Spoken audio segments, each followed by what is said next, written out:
Mi-ar plăcea să știu când a fost părăsit și de ce, mai ales pentru că mai există încă sat nou. Am ajuns la o răscruce și sincer nu știm pe unde să o luăm, pentru că Google oricum nu ne arată niciun drum pe aici, nici stânga, nici dreapta, nici pe unde am venit noi. Așa că primă impresie nu ne place Gabes. Vânzătorii sunt agasanți în suc și ne cer cam de 3 ori prețul produselor. Am venit să mâncăm la turc, pentru că, sincer, nu prea suntem așa mari fan mâncare tunisiană. Salutare tuturor și bun venit pe canalul nostru de YouTube.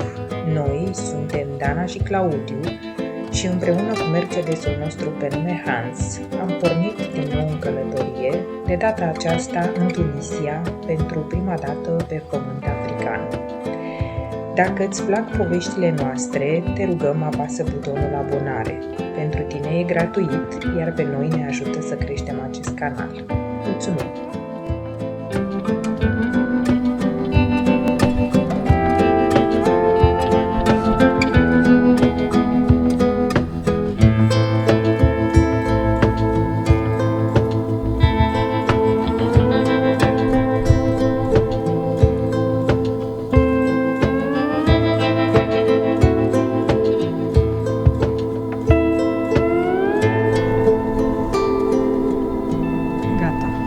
Așezat și noi pentru astă seară. Ăsta e locul unde vom dormi.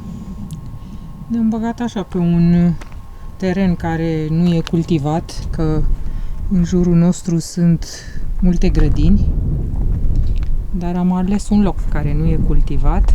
Mâine o să intrăm într-un canion care e foarte strâmt și care arată foarte bine, dar nu am vrut să mergem de astă seară acolo pentru că nu știm dacă găsim loc de campare și aici a părut mai liber așa. E nu departe de aici, la vreo 10 km.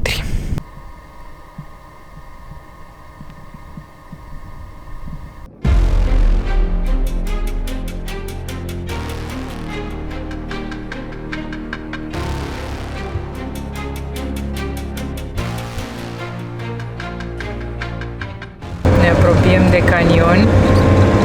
E foarte frumoasă zona aceasta, cumva între doi munți așa. Știm sigur că o să fie scurt canionul acesta, dar spectaculos.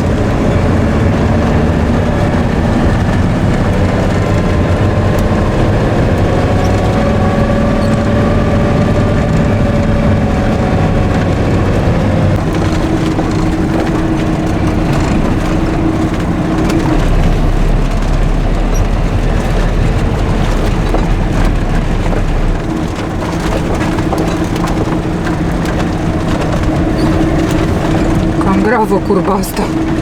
Uoleu. Te gândești cum să o abordezi? Cum arată! Încăpem sigur, Claus. Au mai încăput și alții. Au mai încăput și alții. Aia de acolo e mai strâmtă decât felia asta de aici. Wow, cum arată! E mic, vedeți, da? Am intrat de acolo și e până unde s-a dus Claudiu, numai că e foarte strâmt. Superb! Mai continuă și aici. Continuă și acolo? Mai continuă un pic, da. Bine.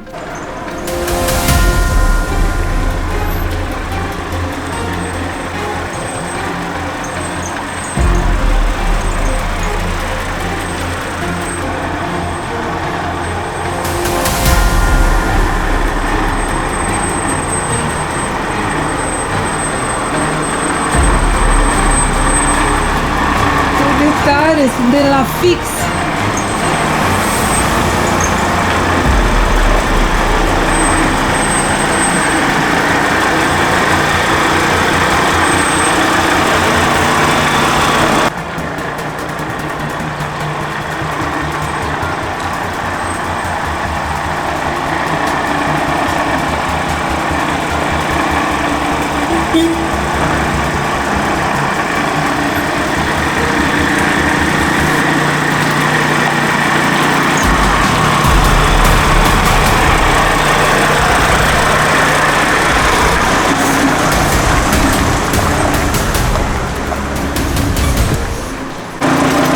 Ți-a plăcut? Mai mergem o dată? Cam strâmt. Interesant. Da. Da, chiar foarte fain. Păcat că, nu știu, aș fi vrut să continue mai mult. Au fost doar 2 stânci. Ți s-a părut așa... Nu, dar e strâmt. E strâmb, da, că nu știu, eu am fost afară din mașină și mi s-a părut că a avut loc. Destul. E un canion făcut de mâna omului, nu e natural. În al doilea război mondial am găsit noi o informație, probabil ca să scurteze drumul dintre 2 sate. Am intrat pe un wadi, nu știu unde o să ducă drumul ăsta deocamdată. Suntem așa între 2 șiruri de munți.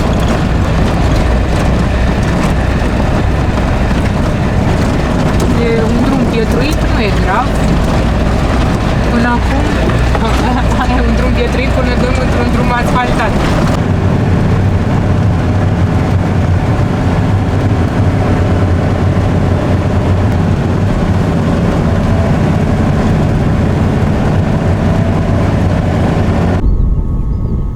Facem o pauză de prânz aici. Suntem deasupra unui wadi. Se văd foarte frumos grădinile în față și munții.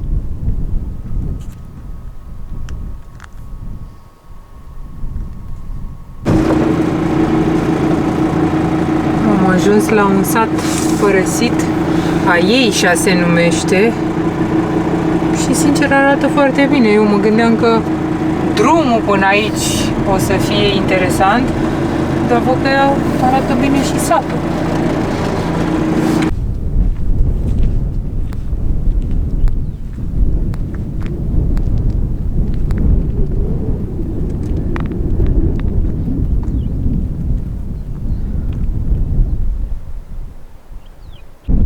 Foarte tare locul ăsta. Îmi place. Se vede bine și în stânga și în dreapta. E și acolo moschee. Da. Multe moschei. Multe Înseamnă moschei, că a fost sat. A fost așezare destul de mare. Cred că da. Și cu pereții ăia fortificați. Dar n-am găsit niciun fel de informație. Pur și simplu eu am găsit locul ăsta pe Google Maps, căutând să văd ce putem să vizităm în jur și mi-a apărut pe Google Maps ca ruină. Dar să spunem că nici drumul până aici nu părea a fi asfaltat, cum au mai fost locuri Nici în nu Tunisia. apare drum, nici pe nicio hartă n-am găsit drum. Dar drum există. Până aici a fost asfaltat, să vedem în continuare. Foarte frumoase terasele oamenilor cu măslini.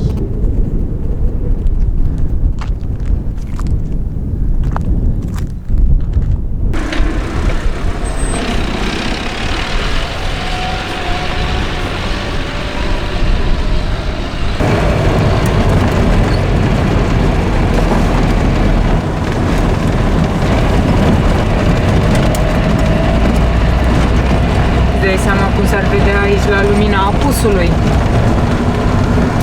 Toate clădirile astea care se înroșesc.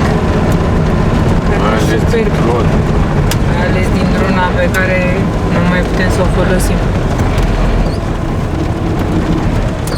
A fost sat mare, așezare mare și probabil și bogată. Uite cât de frumos. Nu știu că sunt foarte mari.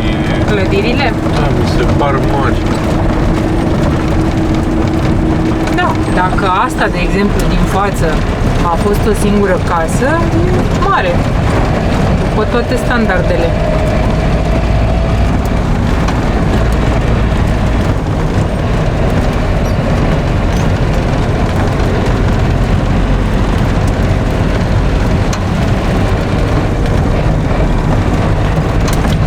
Hai să vedem casa asta.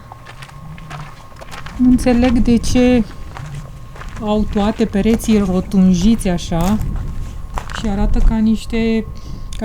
Ca și când ar fi un fort, da, dar sunt toate casele așa. Nu e numai asta. Hai să intrăm.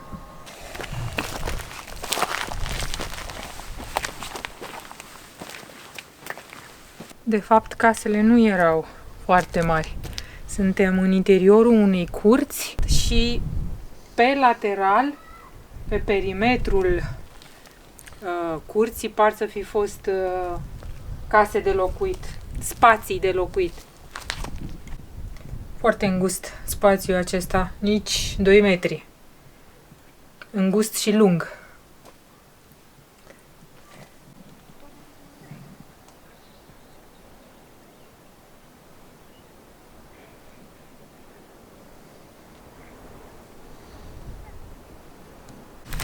Casele sunt în ruină, dar măslinii sunt încă exploatați, sunt încă munciți.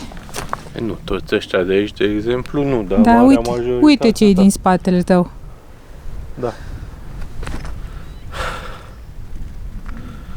Ce bine arată. Ce sat mare. Aproape în toate grădinile din Tunisia, Știu pe ce vrei să lângă spui, da. măslini, curmali, smochini, găsim și Cactus. acești cactus și nu înțelegem care este rolul lor. Câteodată par să fie garduri făcute din cactusii ăștia. Altădată nu. Da, și par cultivați, nu Da. crescuți spontan. Ar mai fi o explicație, poate ajută solul în vreun fel. Da. Dacă știe cineva să ne spună și nouă. Da, treaba asta am găsit-o numai aici, în Tunisia. Mi-ar plăcea să știu când a fost părăsit și de ce, mai ales pentru că mai există încă sat nou și că am văzut școală. Dacă ar fi să ghicesc, aș zice că un cutremur a fost responsabil pentru stadiul în care arată toate casele și de ce a fost părăsit acest sat. Mi s-a părut destul de întunecat înăuntru, am ieșit de frică să nu ne cadă tavanul în cap. Jos nu e nicio fereastră și sus asta era singura. Foarte interesante construcțiile de aici. Ne-am săturat de umblat prin ruine. Ne întoarcem la mașină și să vedem dacă reușim să găsim, de fapt, să vedem dacă drumul merge în continuare mai departe sau trebuie să ne întoarcem pe același drum.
Ajuns la o răscruce și sincer nu știm pe unde să o luăm pentru că Google oricum nu ne arată niciun drum pe aici, nici stânga, nici dreapta, nici pe unde am venit noi. Ciobanul tocmai ne-a făcut semn că nu mai merge drumul în continuare. Sincer, nu mai pare să meargă. Bună dimineața!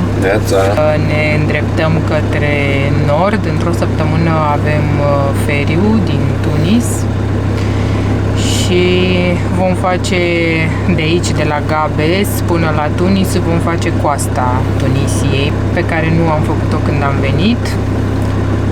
Astăzi mergem în Gabes, avem ceva cumpărături de făcut, legume, fructe și poate să vedem ce are orașul de oferit. Da. Nu ar trebui să fie turistic, dar știm cum o să fie la fața locului. Vedem acolo.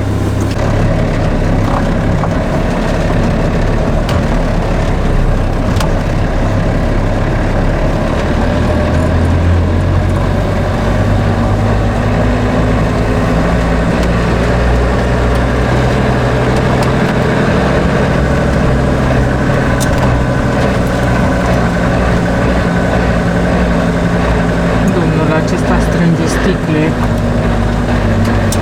de pe deșert și are de unde.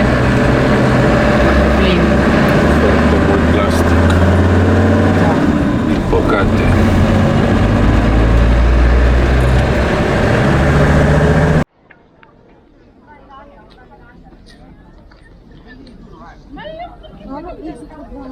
Hai, señora.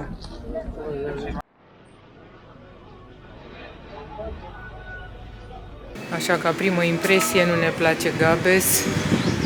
Vânzătorii sunt agasanți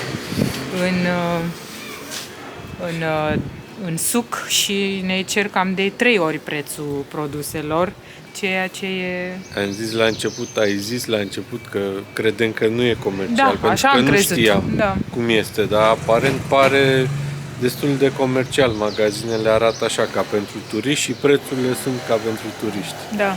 Mă deranjează de fiecare dată când ne cer de 3 ori prețul unui produs, ca și când nu am ști, și presupun că majoritatea turiștilor nu știu care sunt prețurile, dar noi am mai cumpărat deja niște lucruri și cam știm. Am venit să mâncăm la turc, pentru că, sincer, nu prea suntem așa mari fan mâncare tunisiană.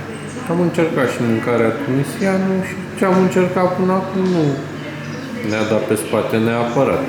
Da, folosesc mult ton și mult ou din acela moale, fiert, dar moale, care mie personal nu-mi place. Și astăzi am vrut să venim să mâncăm la turc și ne-am luat niște shish kebab. Sper să fie bun, miroase foarte bine, de altfel. Are recenzii bune restaurantul ăsta din Gabes. N-are multe, dar sunt bune. Da, și să sperăm că avem mai mult noroc decât am avut la piață, unde până la urmă am cumpărat niște condimente și niște fructe și niște legume, pentru că am găsit piața pentru localnici, că cea pentru turiști, sucul pentru turiști, nu, niște prețuri. Si.